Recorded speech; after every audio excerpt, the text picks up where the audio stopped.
everyone, welcome to Living La Vita Local Podcast, a retro gaming podcast for some of your retro gaming needs. My name is Fazz. And I've eaten some ill-timed fruit pastels.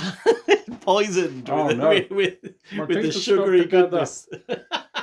No. I really did. There's not a good sweet, I wouldn't say, necessarily for podcasting, but a bad sweet would definitely be like a fruit pastel / hard gum that gets stuck to your teeth whilst you're trying to pronounce a word. That's right. Got it. You okay? Yeah. This is Rich. Hi. Hello. We are going to do some of our free play fortnightlies that we like to do. I was just thinking out loud on the podcast. I was just thinking, do I have two or do I have one? And I'm like, no, it's a one night. It's not. Is it a one? I think so. Yeah. I'm going to go with a one. Fair I've got like a 1.5, and I'm going to keep the half for elsewhere, I believe. Yeah. All right. So, free play fortnightly. We both play a game. We both review the game. We try to judge the others at what we think the score will be in their head and try and get that right, because it matters big time because towards the end of the year when we come to do our audit, especially when a game we go, oh yeah, I think it's this. I really enjoyed this game, and in your head you've got an 8 and Rich then gives it a 5 or something, and you're like, fuck, I did a really bad job with that review. So yeah, it's quite a lot of fun. It's like reviewing reviews on the fly. Yeah, very much so. Thank you. That's why you're on the podcast. Well described. Yeah. Got that fruit pastels out. Yeah. You went first last time on a free play fortnightly. Yeah. Do you want to go first again? Are you I would happily go first. You've got an eager eye. I can see it. We don't need to really? Rochambeau. Yeah, I can tell you. You look boyish right now. You look. I've got a fun one. You look like you really want to have a good time with this podcast. Yeah. So I will let you. I will doff the cap to you, sir. Thank you. And I'm going to get a fruit pastel stuck in my teeth. Right. Tits in my tits. Yeah, that's one way of approaching it. So I would like to talk about, and I don't know how to say it, Uchusen. So this is an indie game that pops up on an Evercade cartridge. So this is Indie Heroes 1. I think it was designed for the NES, but is dated 2021. Okay. I like when people do this. I like people choose to go back to old consoles with new games. Yeah, it's cool. It's cute. It's this is a side-scrolling shoot 'em up. Ah. Surprise, surprise. Mm-hmm. So the manual cheerfully tells you that it continues the story from Ploid, which is also on Indie Heroes 1. You would not know that from the game. The game doesn't really just tell you any of that. All right. So I think the manual doing a bit of the heavy lifting there.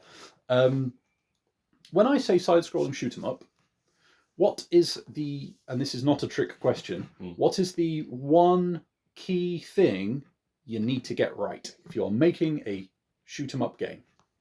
I mean, the shooting. That is correct. Yes. That is the combat. What is the one thing that this game has possibly whiffed? Is this not Contra? Is that what we're saying? Is this not Gunstar Heroes? This is not great. I have been sat on this review for a long time. Yeah. Because you didn't want to speak about it. Yeah. The reason I'm speaking about it is because we have just done our football podcast. And the reason, especially after the football podcast, is because I was trying to work out what score to give World Cup Italia 90. Ah, okay. And a relative score then. And I was trying to work out how low I was going to go. and that led me down the route of what have I got that I might dislike more than World Cup Italia 90. Wow. Couple of things, but this is among them. The shooting is not great in this. So it's spaceship you're controlling. Mm-hmm. You go from left to right. There are pickups you can pick up for points. So they look kind of like floppy disks. Pick one up, get a point. There are 2 different colours. I don't really know why. I'm not sure if my shot is getting more powerful with some of them or not. Yeah, okay. You can take 6 hits or collide into enemies 6 times or some combination thereof before you blow up and get booted back to the title screen. However, if you fly into a wall or a piece of scenery, That's it. You just blow up, and you boot it back to the title screen. You move very slowly. Okay. You can probably tell where this is going in terms of frustration. There's a couple of bits where the scenery will be diagonal, but the hitbox for it will be square. So you think you've gone past it, and you, my friend, have not gone past it. The shooting, I don't understand. I genuinely can't tell. I was going to say, how can I not understand it? No, how is it wrong? I don't really know. Like, it's in. So if you're moving forwards, your range decreases massively.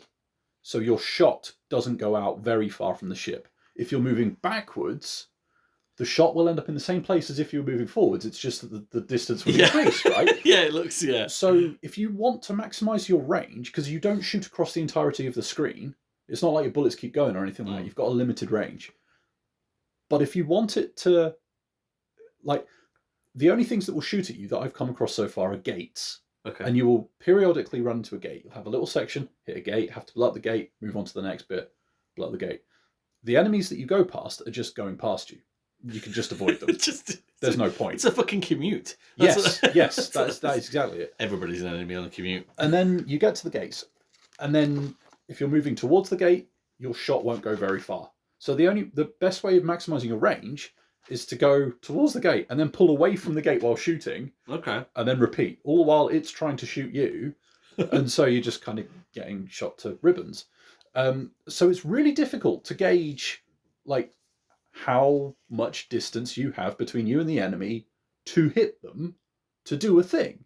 Which, considering the enemies that you're actually shooting at you are fucking stationary, and you still can't judge it properly, feels to me like a kind of fundamental flaw. I was going to say, it sounds that just feels like poor coding with the... It feels like a glitch. And I don't know if that's on the original game, and when it's been ported to Evercade, something's got lost in translation, or if it's in the original game, or even if it... I don't think, considering how everything's laid out, I don't think it's an active design decision.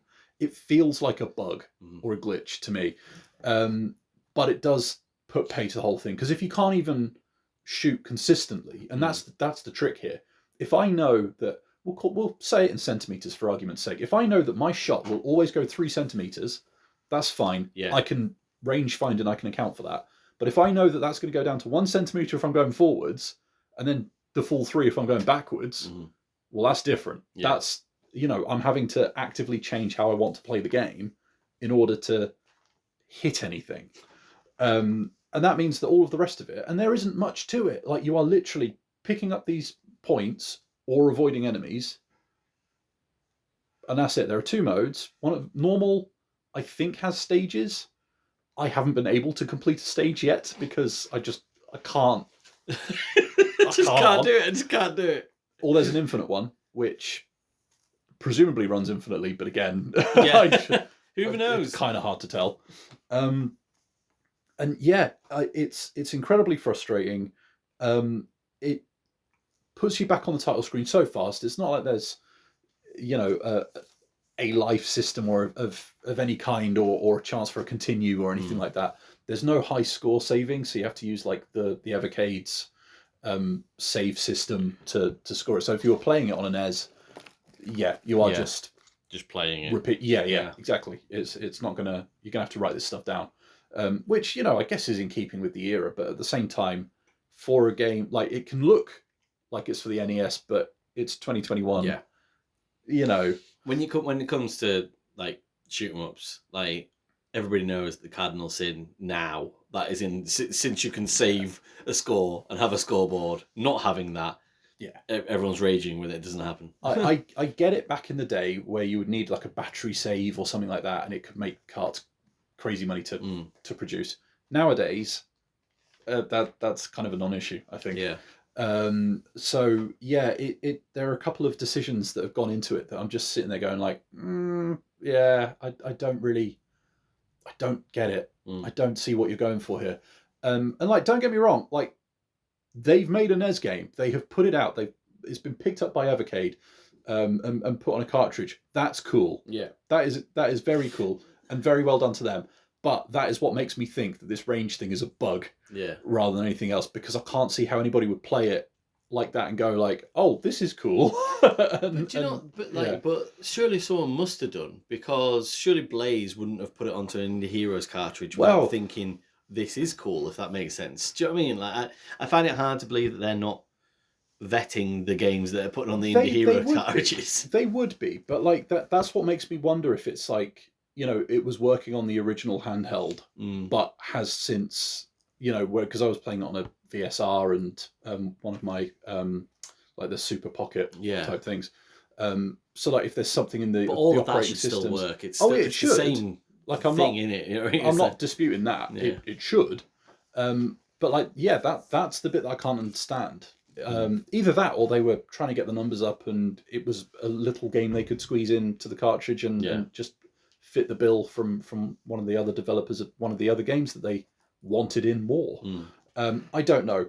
Either way, I've found it very difficult to get into. I found it very difficult to get anything from, especially in enjoyment, I dare say. And yeah, some of the ways it's put together, don't get me wrong, is a damn sight better than I could do. I know that, but does feel kind of fundamentally broken to me. So yeah, I was not a huge fan of this, and I think it might be a game that I dislike even more than World Cup Italia 90. I mean, that makes it easy for me, obviously. Well, it might do. It gives you 2 scores to go to, because on the last podcast you gave Italia 92. It doesn't sound like you'd be so mean to give it 0. So it probably feels like it's a 1. I think it's a 1. Arguably, like there is a decent chance that I've missed something fundamental with it. I would like to think that I'm relatively au fait with video games in general and relatively good at working these things out. And I couldn't. So yeah. Are you having a bad run of luck with playing indie games on your Evercade cartridges? It feels like because so just a question for you in general, like what's driving you to play them? Because when you play them for the podcast, they never sound any good, would be the most blunt way of putting it. So the thing with some of these Evercade ones is I'm very aware that like the way our review system, such as it is, works. We have a review system. Hooray! But like no one's choosing for us what we're playing. Yeah. Right? That means that I inherently will want to play things that I enjoy because life is too short. Yeah.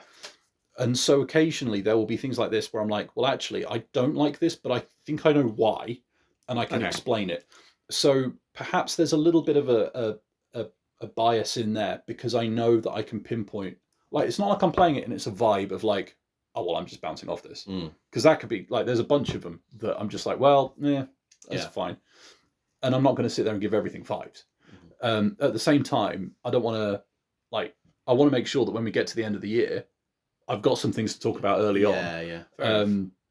So, yeah, occasionally. And, like, the Evercade indie games do seem to be where I have the most joy finding things that I'm less of a fan of, because I'm not going to go out of my way to buy any of them separately.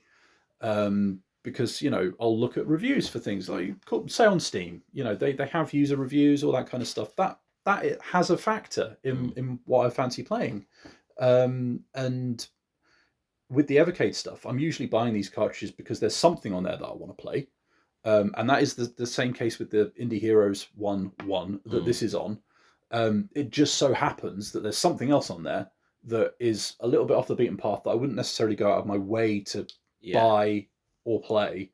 Yet there it is. So that gives me something to talk about that does make me realise that actually, like with World Cup Italia 90, player switching in football games, I realise now, having played that, how important that is to me as a fundamental mechanic. Yes. Same with it's Uchusen. been a really useful yes, service. It's informative because now I know that if I'm playing a shooting game, if I'm not able to shoot the entire length of the screen, And you've got to go backwards. But at least having a consistent range that I can work with is actually really important to me, because otherwise my brain can't deal with the routing like I would like.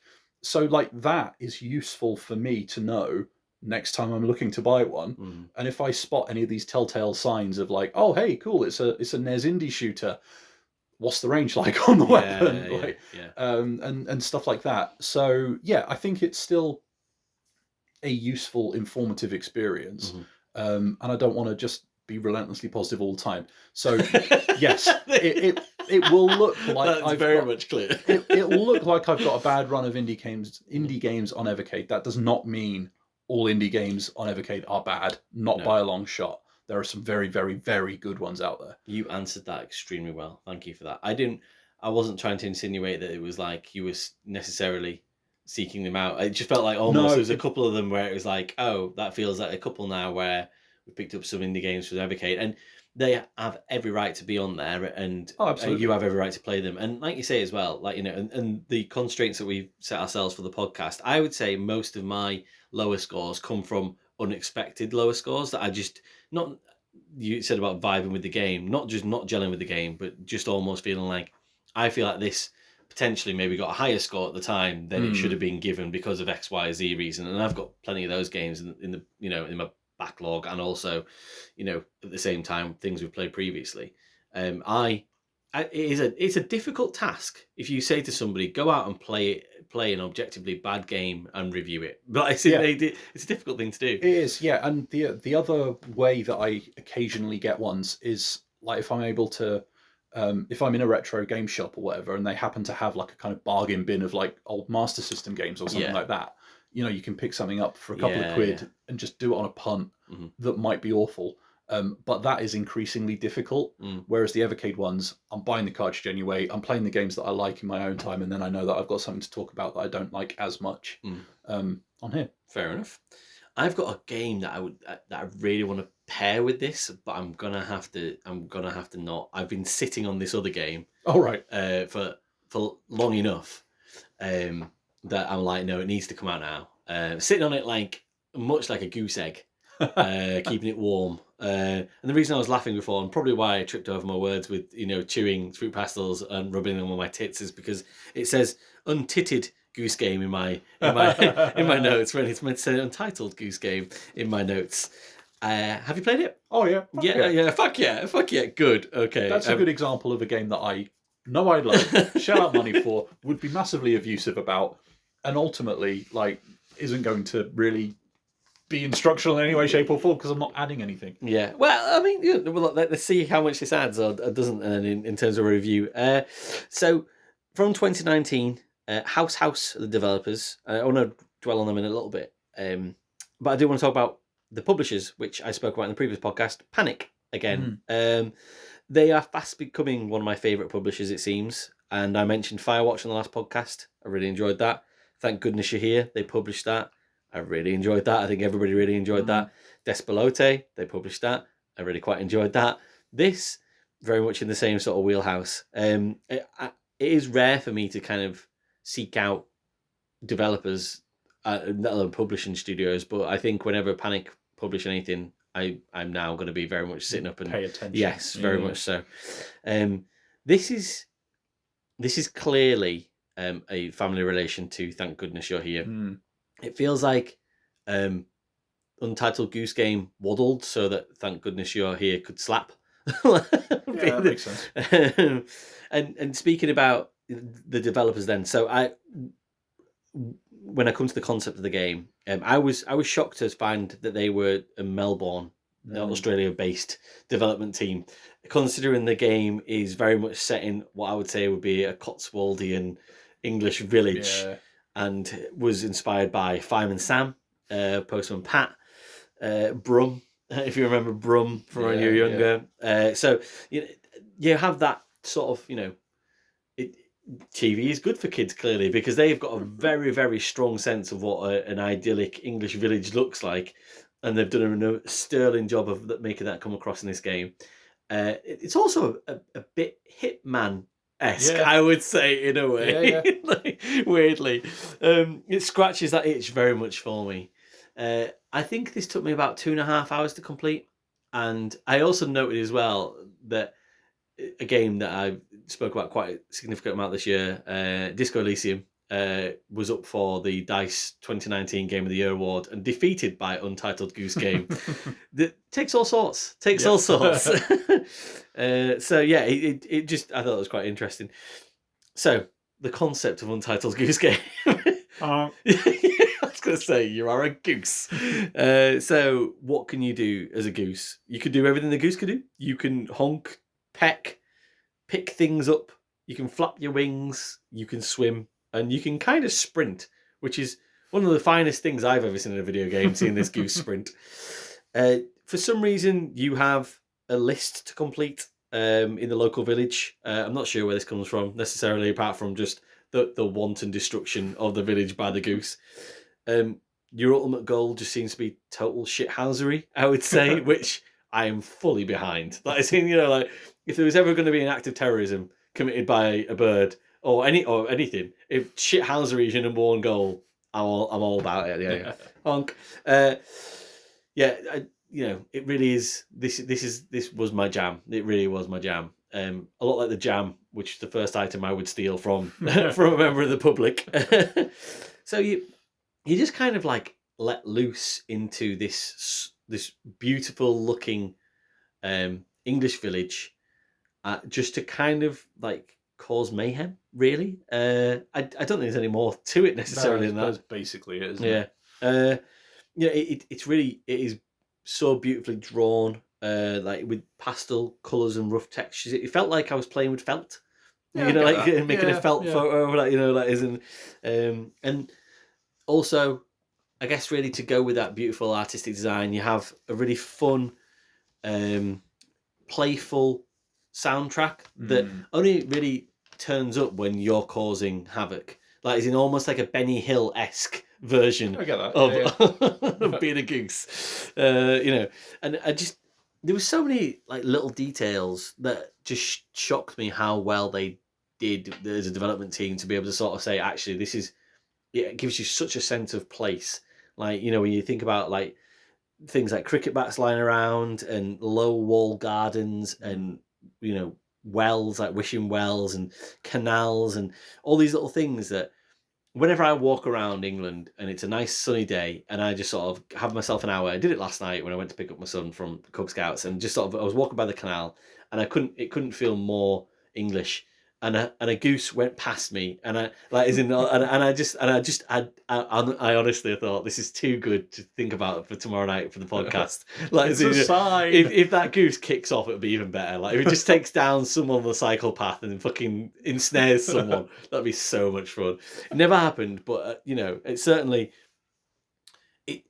It just does such a good job of making you feel like you're watching an episode of Last of the Summer Wine. Like, isn't it? You just imagine that Compo's going to get caught of a bush at some point. One thing that I loved about this as well is the movement and the controls of the goose are so perfect. Yeah. Like, the waddling is just bob on. It just has almost like this sort of weird saunter about it that actually, like, you feel so rhythmically one with it with a game controller in your hand, way more than I expected it to be. They kind of, the little things like the pause menu having British road signs of, a brown one, meaning sort of, there's a leisure entertainment thing coming up and stuff. And just all those little bits you just think, I really respect when a developer just think it wouldn't take long to do that, but they've just thought about it and taken the time to think that it's just going to enhance the user experience that little bit more. Attention to detail. Yeah. And for a game that only lasts about 2.5 hours, just to have all those details in there, it's really. I just think that sometimes when people develop entertainment, speaking about it, we're doing a podcast, like if you take your time to really think about that end user and just give an extra 30 seconds to your work that day, that discretional effort, if you will, you will, and I can see where I almost feel like, I wonder if Panic's hand is on the tiller a little bit and kind of going, we picked you up, we know what you're going to do with this game, it sounds amazing. And I wonder if there is someone, a creative sort of person in the background that kind of goes, like the bounce off maybe and go, add this little bit in, or, like, is in, oh, you're working on that, that's brilliant. Because you can just see and this is what I was trying to get to the publisher house, almost like when everything comes together and artistically it's really well sort of all comes from the same sort of source, like the same with Thank Goodness You're Here and stuff. People let you run with your artistic ideas, and I wonder if there's someone there to bounce off as well, to kind of go, you know, maybe not, but I'm just complete conjecture. It's a good question though, because I do wonder like where the publisher's from, especially if you're picking up something like Thank Goodness You're Here, because that I can imagine that's the kind of conversation where they're like, oh, we've got this cool like Goose Game from Australia, it looks great. Oh, guys, like, assuming that the publisher's British, right? When you got the pause menu on, you stick a load of our road signs on there. Yeah. Like, you know, that kind of thing. I could totally imagine something like that happening. Yeah. I mean, and that's why I was a bit like, when it came to Despelote, for example, that's a completely different part of the world and a different concept completely. And to see all those different ideas strung together, I just love that they are just making me think about my video games a little bit more. And all these experiences, actually, they're only 2 hours long. All the ones I've mentioned, Firewatch being a 5-hour game, for example, all those little things that they're just... I love that I'm having all these experiences on these games, playing on the podcast, and I'm getting them done in 1 or 2 evenings, and able to still feel as much about these as I do about a game that's 20 to 30 hours long. So I have hurriedly Wikipedia'd, you know, to stop rampant speculation and stuff like that. So Panic are American, based in Portland, but they are the Panic that are behind the Playdate as well.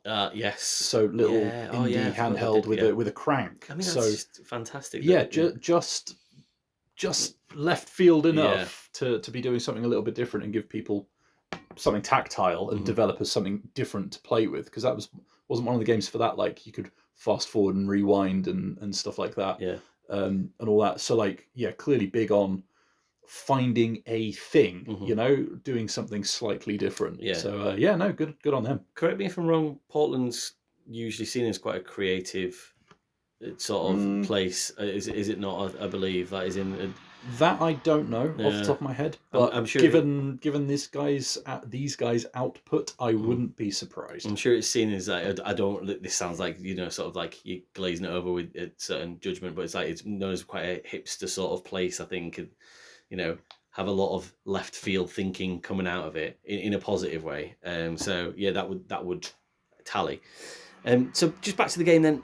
The fact that you can pick it with 2 players as well. You know, I immediately sought out my 8-year-old son, and I was like, "Please come be a dickhead goose with me.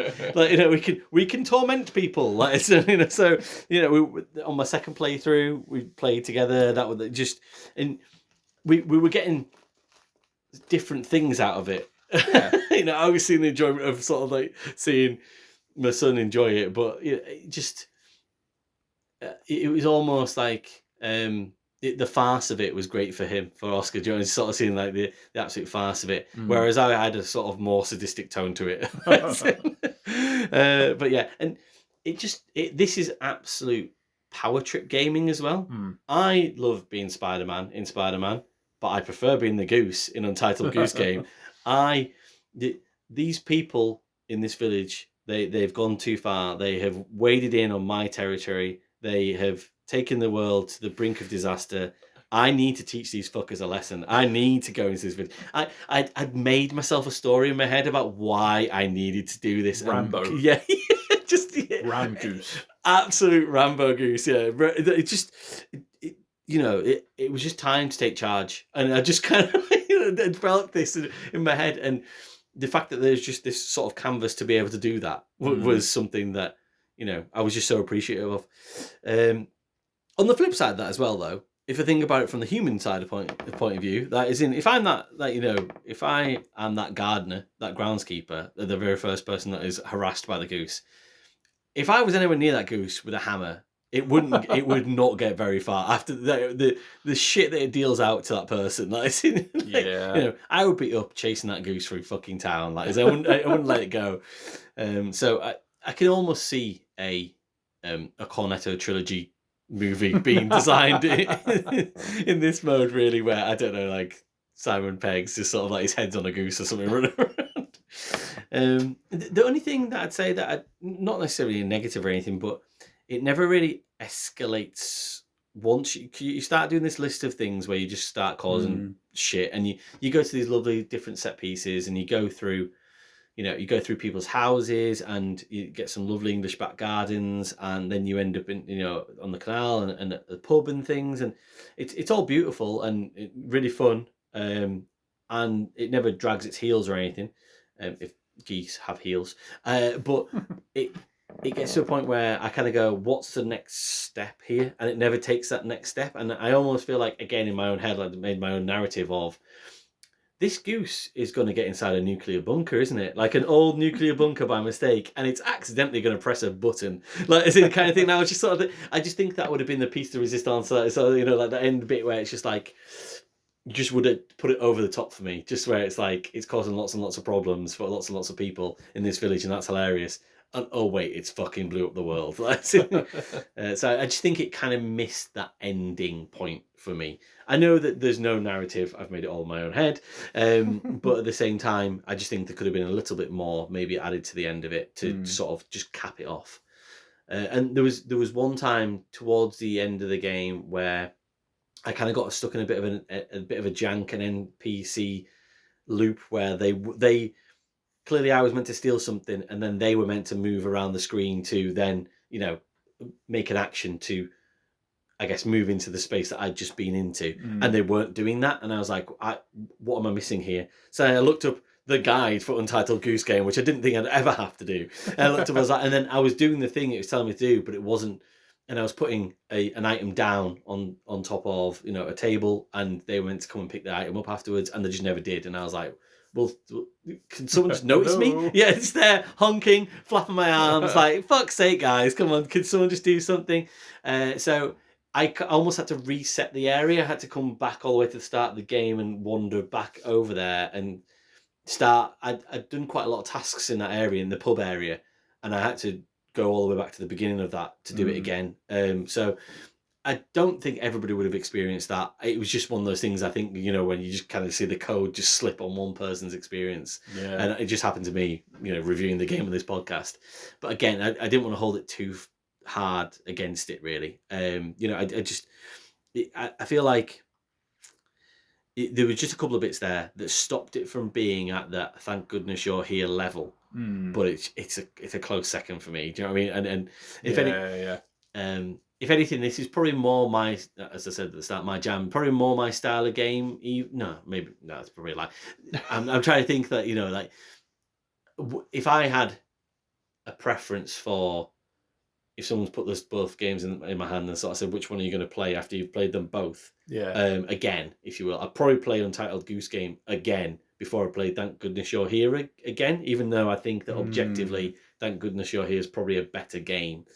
I feel like there's almost a little bit more. I did the task, but then I didn't do like the extra tasks, if you will. And I feel like I could go back to the start of the game and go back into that. Whereas Thank Goodness You're Here, I know that you've said previously you've gone back to it and gone through it again and watched it almost as a film with your family, for example. Yeah, that's the thing. Like, to my mind, Untitled Goose Game is more a game, whereas Thank Goodness You're Here could work as an animated film and do exactly the same job, just as well. It's just that I felt I had a bit of agency on the timing of the punchlines. Yes. For some of the bits in Thank Goodness You're Here. Whereas I would say that Untitled Goose Game is more of a game. I take your point about escalation. Personally, I quite like how it ended, such as it was. But I do wonder if, if you did a sequel, I would want more from the sandboxes. Yeah. I would want more depth than breadth, necessarily. More things to fuck about with, more people to annoy, more stuff to break, more fewer gaps between the areas and stuff like that. Yeah. And I imagine, you do the hypothetical AAA version where it's like a fucking open world masterpiece, where, there's all sorts of bells and whistles and stuff you can muck about with. and yeah, like you'd easily be getting into like child-friendly Hitman territory, like World of Assassination type stuff, isn't it? Yeah. So like there would be room to grow. That was it. It was, you know, and again, it sounds like I'm getting really critical about a game that I absolutely adore. But like you say, with the Hitman thing, there is a linearity to this that isn't with Hitman, that you can kind of pretty much do whatever you want within those sandboxes. And yeah, if there was going to be an escalation, it'd be great. And maybe it is like, you know, my criticism is like, I want more and I want a sequel that is in it with more things in it. And that he said, you know, more depth within that area to be able to do more things. Although I do just quite enjoy just honking at people. Like, as in, it wasn't even part of the game, like, and I was just like, oh, I love pissing this person off by honking at them constantly. Like, it's just... But I think my thinking from what you've said is almost like the kind of cherry on top would be, you have the game as it is, but then at the end you come into an area, call it a town centre or something like that, that's just that little bit bigger with more stuff that you can just play with as your kind of reward. You know, that kind of thing, I think, would, for me personally, put it on the level of Thank Goodness You're Here, for like I just enjoy them in different ways, right? And yeah, Untitled Goose Game for me definitely gave me a lot of good stuff. But yes, now you mention it, there was that little element of like, but I would quite like just a little bit more. There's do you want to give it a score? Sorry, I can. That conversation. Well, I mean, it's. I've got a couple of numbers in mind. I guess like apart from the bug you had and the kind of the ending and stuff like that, well, like, were those your biggest? Yeah, absolutely. We'll call them negatives. Yeah, I saw there being very little wrong with this video game. You know, some people might sort of say there should be more there or whatever, but you know, that again, just like with Thank Goodness You're Here and Firewatch and Despelote, like, it just felt like the right amount of time and energy to sink into the game.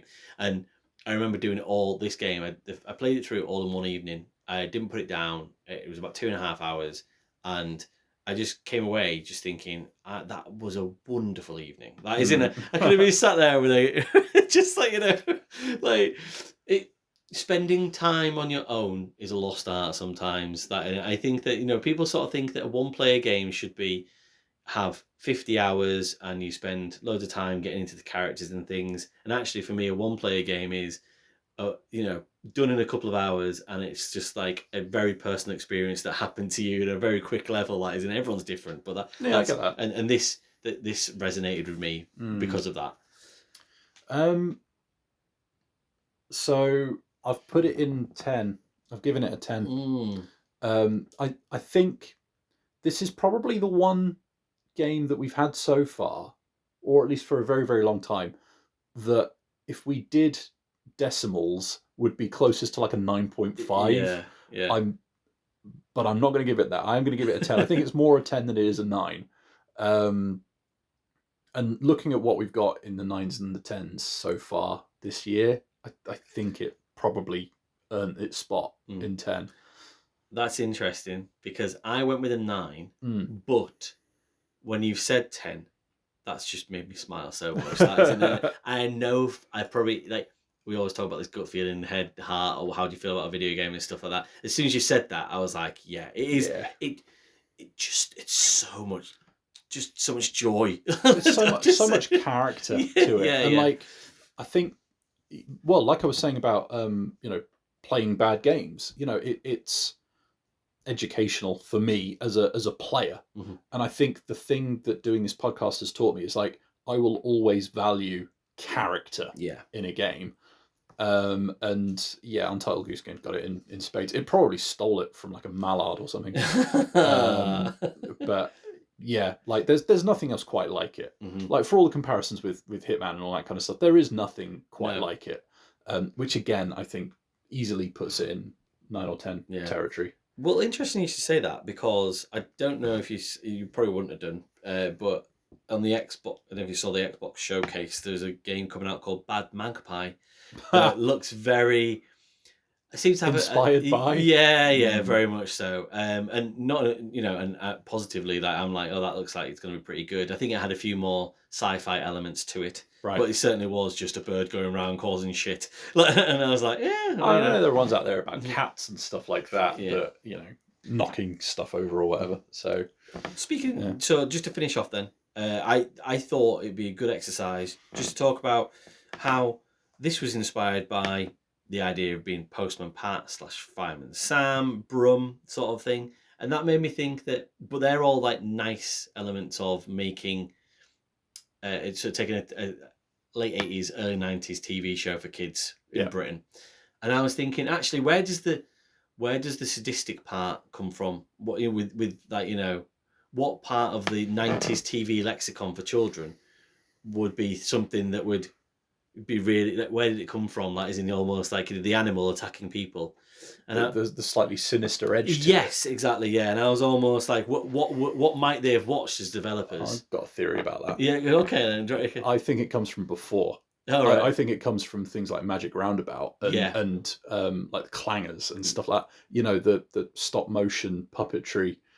Magic Roundabout, especially from the bits that I've seen, is fucking terrifying. Yeah. Like it some of that stuff feels like drug-addled messes and stuff like that, and a distinct like unsavory undertone. I think there's a lot of like, you add in British humour to most of this stuff, and it takes on a bit of a sinister edge anyway. Yeah. So yeah, my guess would be slightly earlier. There was a Thomas the Tank Engine, like an old Thomas the Tank Engine book that we got for one of my nephews, where someone does something bad and ends up getting bricked up in a tunnel. Oh yeah, Henry. He's a shithouse, Henry. He shouldn't. He deserved to be bricked up in a tunnel. But like, that's a really good example of a children's book, and it's like, you know what? You've done a terrible thing. We're going to put you in the fucking wall. And it's things like that where it's just like, I don't think the sinister edge to children's stuff is anything you say new. It like that, like I think it's as old as the hills. Like there is definitely a change in the children's books that I read with my children. Compared to, so I've recently bequeathed my old Thomas the Tank Engine books back. The prose in those books, I can't believe that I was reading them when I was younger. That is in, so the writing of the original from Reverend Audrey is like, it's really dense stuff about running a railway. Do you know what I mean? And the Fat Controller gets fucking mad. Like, no wonder like he's bricking people up and stuff. Yeah, he does. He does jump about a bit. There was another one where like a couple of cargo carriages or whatever were like being dicks, and then one of them just gets casually blown away and killed. Like that was a fucking sentient carriage, and we're just like, oh, whoops, he's had a bit of a crash, and like now all of the woods where his face and presumably soul were have all just been like scattered across a field, and we're just gonna move on. Like fucking hell, it's a bit strong, isn't it? And then a goose just comes out of a bush and starts dragging his face away. Exactly. Like it's not that much of a stretch, is my point. And I imagine if you go back to like your Brums and your early Postman Pats and stuff like that, I imagine there's plenty of things in there that, while perhaps not quite on the same level as a Thomas the Tank Engine book of a certain era, I imagine there is plenty of other bits that fall somewhere into Uncanny Valley or like slightly terrifying territory. Yeah, there's definitely a League of Gentlemen version of this game somewhere kicking about that they were like, we'll take a bit of edge off. Right, well, thank you very much. That hopefully you'll be able to sleep after that if you listen to this late at night. Sweet dreams. We should do an Inside Number 9 sort of, like as in podcast one time. We should just read a Thomas book. That's just a terrifying one. Right, cheers guys. Thanks you very much for listening. Cheers. Bye.